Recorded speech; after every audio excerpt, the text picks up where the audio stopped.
hoje um assunto para uns muito polêmico, para outros um assunto que foi engavetado há muito tempo.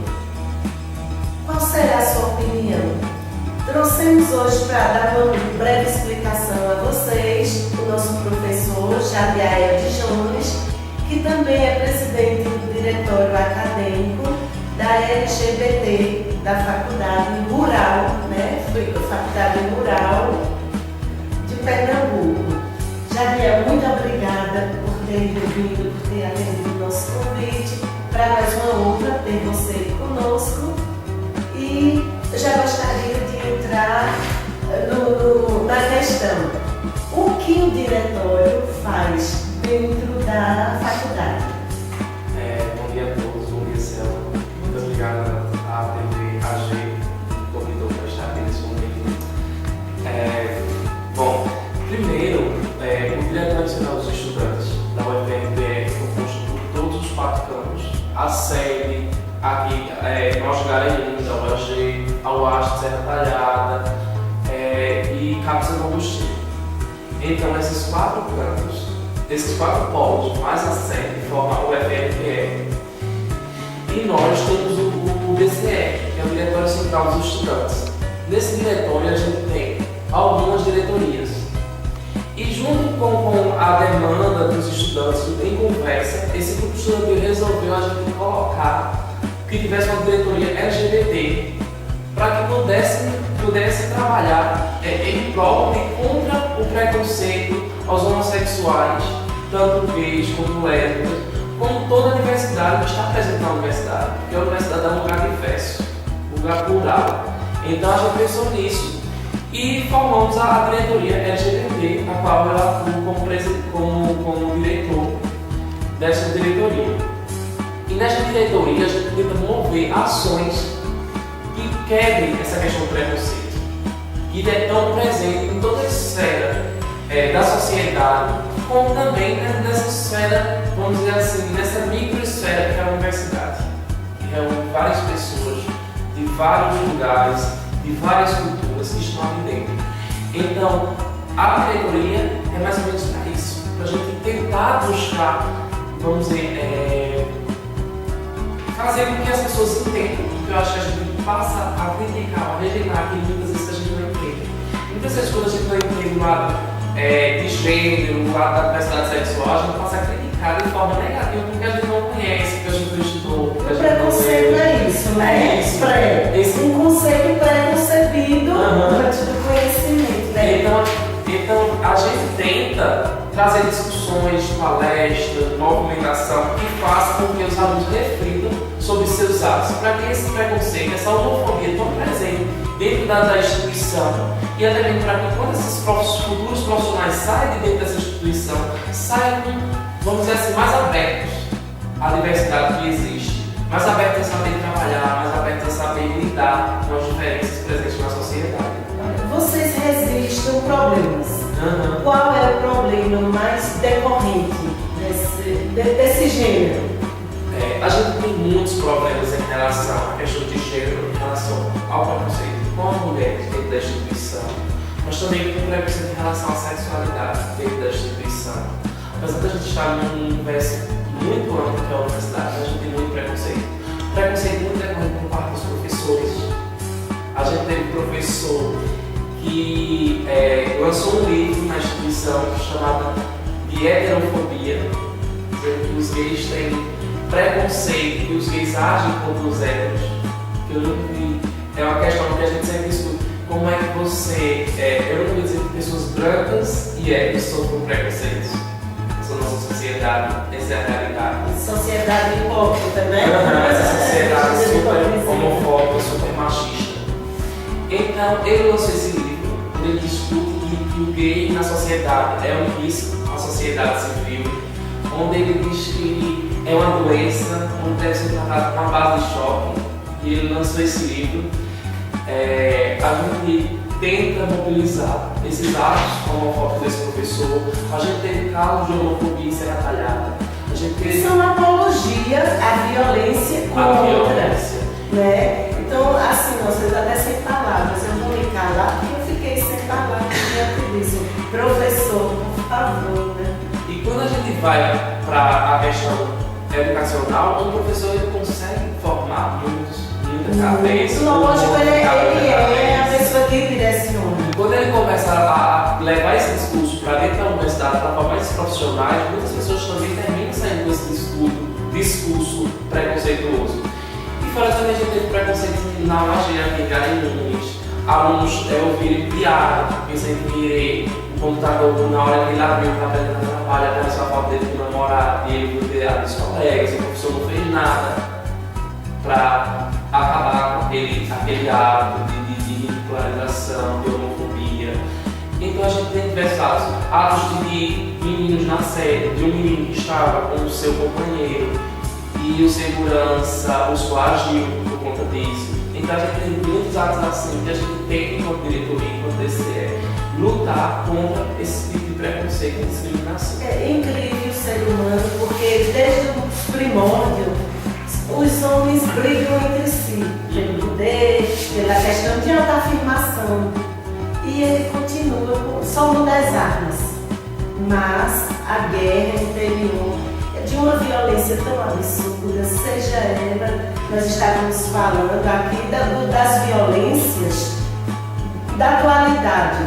Porque muita gente só vê a violência quando tem o espancamento, quando tem a morte, né? E não vê que essa violência psicológica, ela é tão grande, ela é tão absurda. Olha, Jadiel, eu gostaria que você está fazendo uma tese em cima dessa questão de gênero, né? Isso, e você tem ouvido pessoas? Meu TCC, que é o trabalho de conclusão de curso, eu estou no certo período da graduação em pedagogia pela UAG.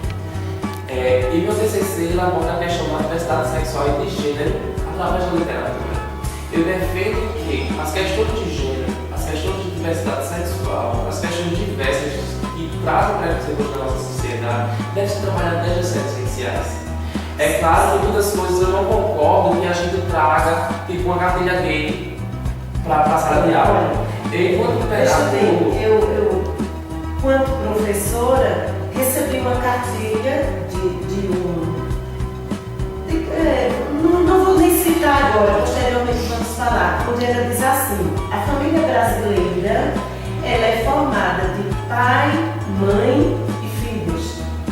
Ela é formada de mãe, filhos, pai, filhos, avô, avós, netos, tios, tias e sobrinhos. E aí foi muito forte essa guerra, minhas colegas, mas a gente não vai aceitar isso, a gente está rasgando a nossa formação. E eu não vejo assim, sabe? Eu vejo na questão qual a diferença de uma criança ser criada por um casal hétero ou de um casal homo pelo seguinte: quando a criança fica órfã e duas tias têm que criar, dois tios têm que criar aquelas pessoas, existe alguma diferença? Será que isso vai modificar na educação, no jeito de ver a vida? Nesse sentido, eu acho assim, quando eu digo que algumas coisas da carteira eu sou contra, no sentido de imagens, daquele grupo de dias que a gente está trabalhando, eu acho que não é plausível a gente trazer para crianças de 5, 6 anos na educação infantil, no primeiro ano, de modo geral, fotos de pessoas se beijando, eu acho como um todo, tanto casais héteros como os casais gays. O que eu digo que se deve trabalhar desde as séries iniciais é a questão do respeito e mostrar à criança que existem diferenças e que essas diferenças devem ser respeitadas. Não apenas eu aceitar, mas não respeito. Eu aceito, mas ao mesmo tempo repudio, ao mesmo tempo eu xingo, ao mesmo tempo eu digo eu não quero ver perto de mim. Mas que você respeite essas diferenças presentes na sociedade. É a gente querer hoje uma sociedade super plural, mostrar a criança que existe apenas como a gente tem no projeto de lei, para que a constituição de família se mude, que só seja aceita aqueles por pai, mãe e filhos. Esse a gente não tem mais esse conceito de família. Esse conceito de família é um conceito que nunca existiu. Até porque a gente tem tanta família desestruturada, pais abusando. Nunca existiu. Esse conceito de comercial de margarina, na realidade, não existe. Porque eu sempre digo, o que é que adianta a criança ser criado esse conceito de família que a igreja às vezes prega, lindo, que é o pai, a mãe e o filho, mas que essa criança fica sendo espancada, essa criança é abusada, essa criança é abusada não só fisicamente, psicologicamente, diariamente. E a gente, eu acho, enquanto professor, enquanto futuro pedagogo, que estou em fase de determinada formação, a gente não pode levar isso para as escolas. Você não imagina a crise que a criança pode ter, você dizer a ela que aquela família que ela tem não é família. Eu dizer que só um colega tem família.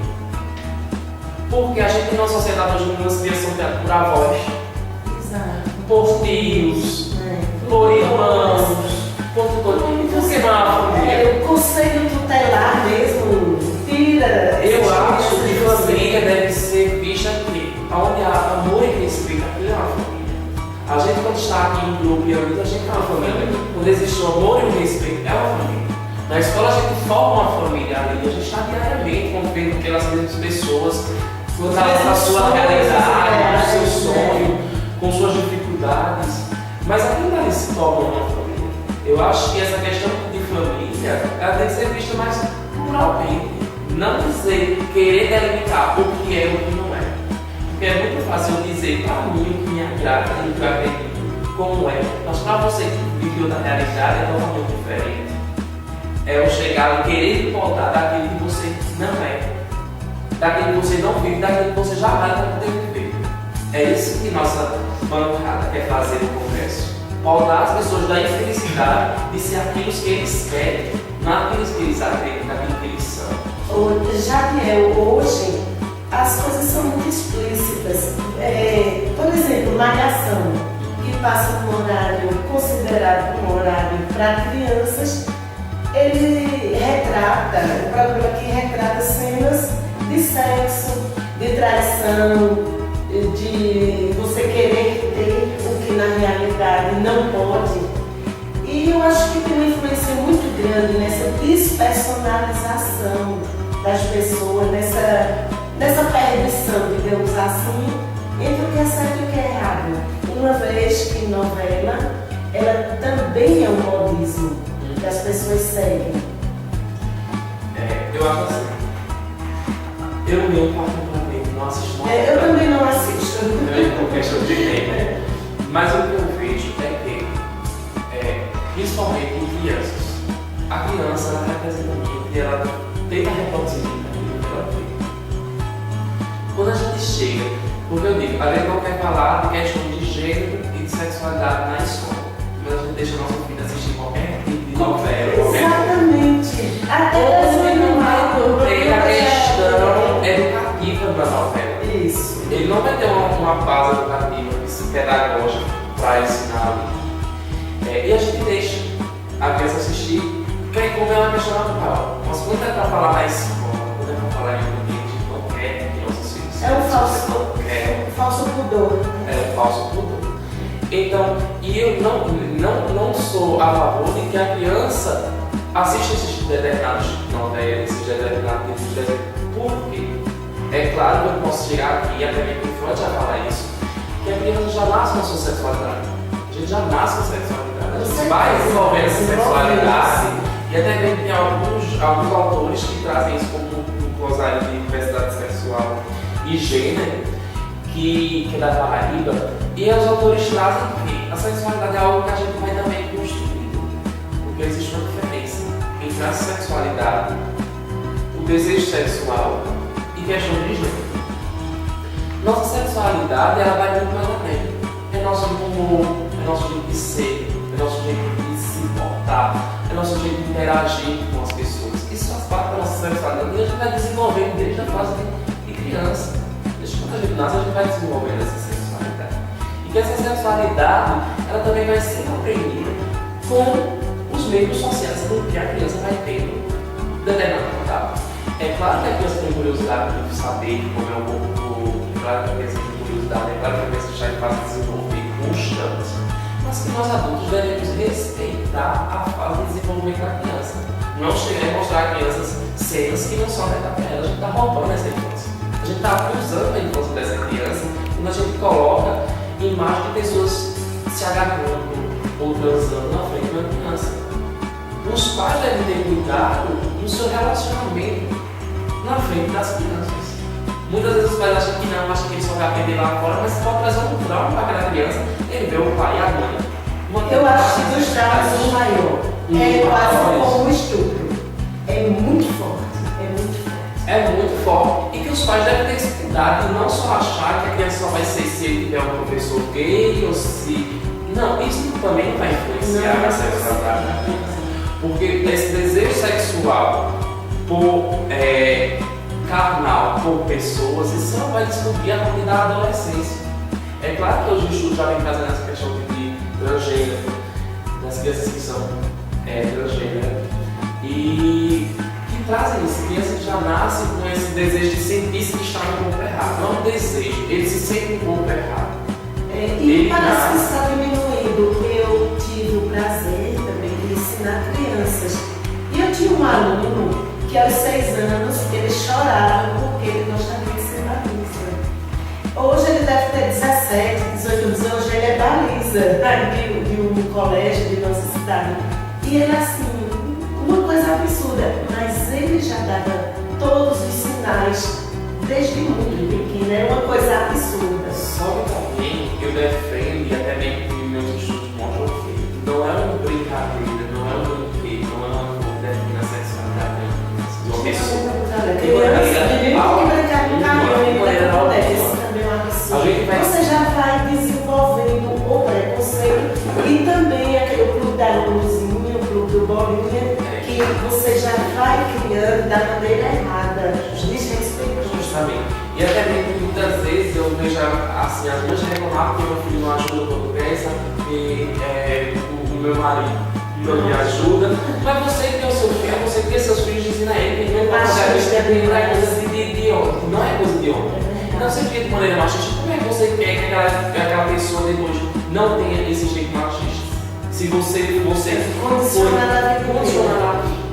Hoje nas nossas escolas aqui em Garanhuns, eu como pesquisador, eu como pessoa que vai para estágio, a gente fica às vezes chocado como essa questão do machismo está presente nas escolas, como a divisão de gênero está presente na escola. Inclusive a Câmara, não é que ela tenha não tido a vontade de discutir, mas se reuniu com a igreja e acatou o que a igreja acreditava sem ouvir a comunidade, né? Outro fato errado, porque o poder público está para ouvir a sociedade, o melhor da sociedade. E eu acho que o papel da igreja não é dizer o que deve ser ou não ter na escola, porque isso é papel dos profissionais da educação e não cabe à igreja.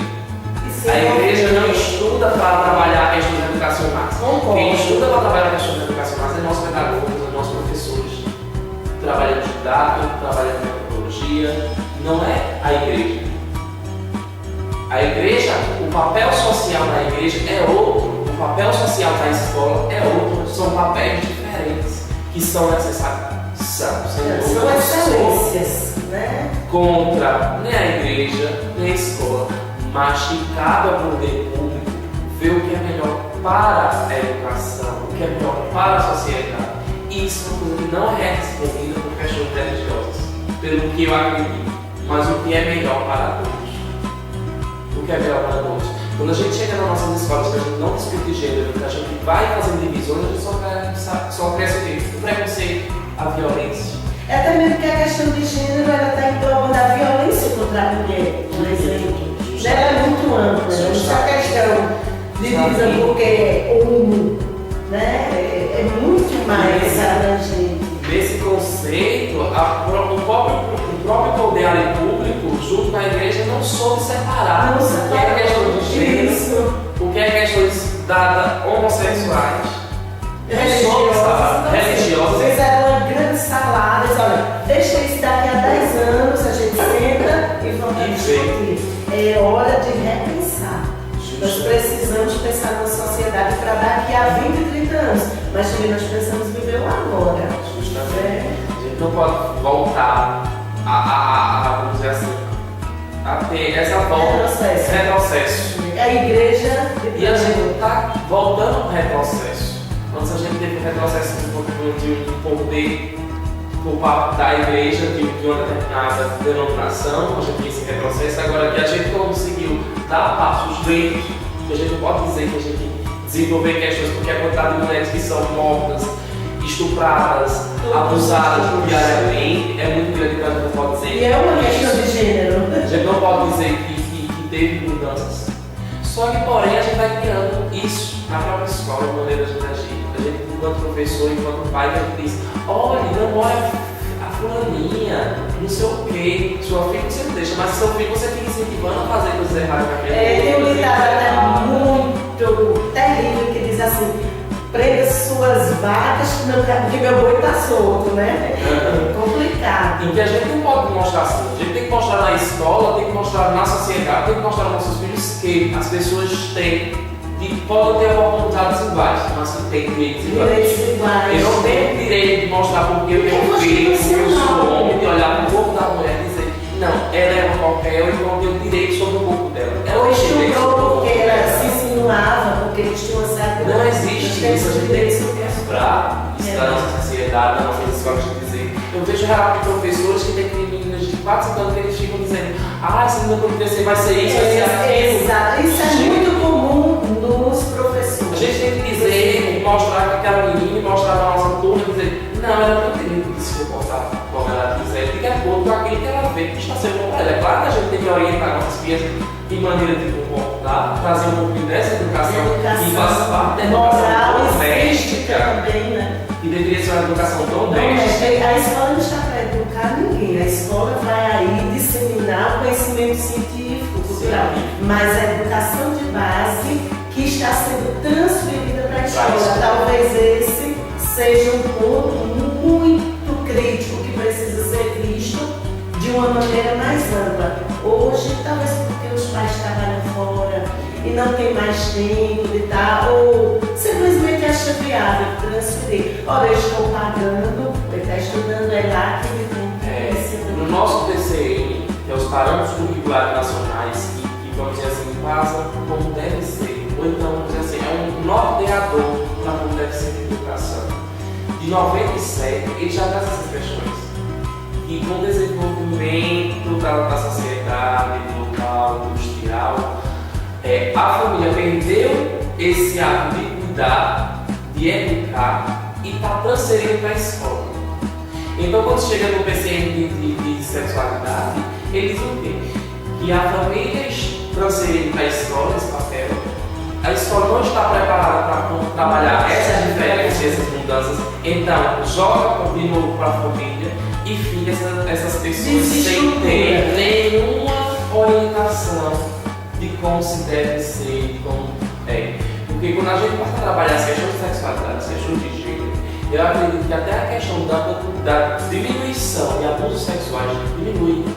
Porque tem alguns vídeos educativos que mostram a criança de maneira bem lúdica, não de maneira agressiva que vai chocar seu filho, vai deixar traumatizado. Mas dizer à criança: olha, até que ponto o carinho que um adulto lhe faz é saudável, até que ponto esse carinho não é saudável, você deve contar a uma pessoa de confiança. Existe aquela também vergonha por conta da educação de não contar. Se a gente tivesse uma abertura, uma conversa mais ampla na escola, em casa, de conversar com nossos filhos e dizer: olha, até tal ponto isso é normal, até tal ponto isso não é normal, a criança começaria a entender e não deixaria, não se sentiria culpada de ser abusada.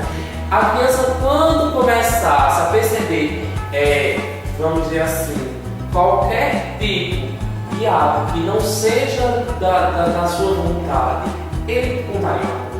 Então, acredito enquanto futuro pedagogo, enquanto pessoa que está estudando questão de gênero, diversidade sexual, que diminuir essa questão de abuso.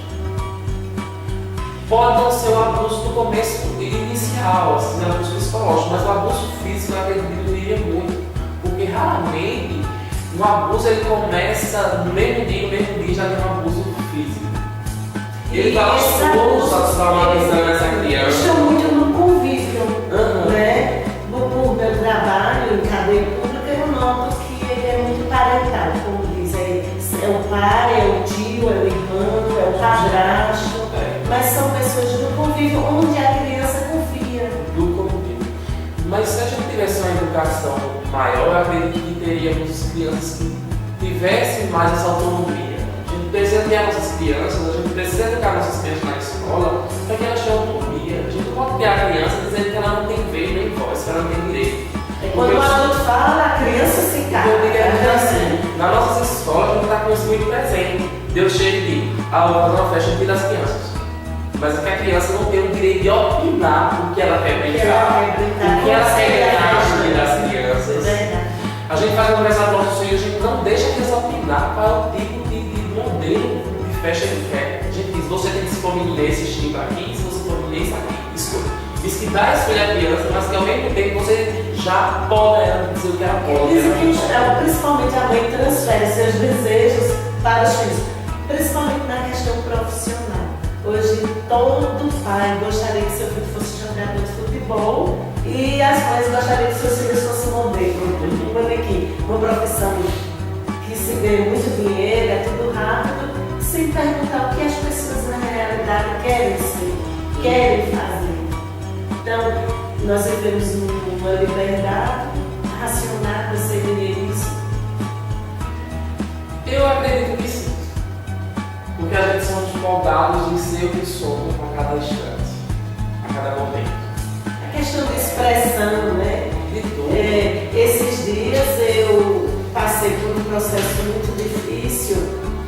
Quando eu levei um texto para ser discutido por uma mesa de pessoas realmente de autoridades no assunto, que era a questão da redução da mortalidade penal, e que hoje está me sobrando processos, advogados, enfim, muito difícil, porque um representante do povo não aceitou as colocações, que na realidade não eram minhas. Eu trouxe um texto produzido por pessoas que viveram aquela realidade e que deveria ser mais ouvido, deveria ser mais estudado, né, com um pouquinho mais de atenção.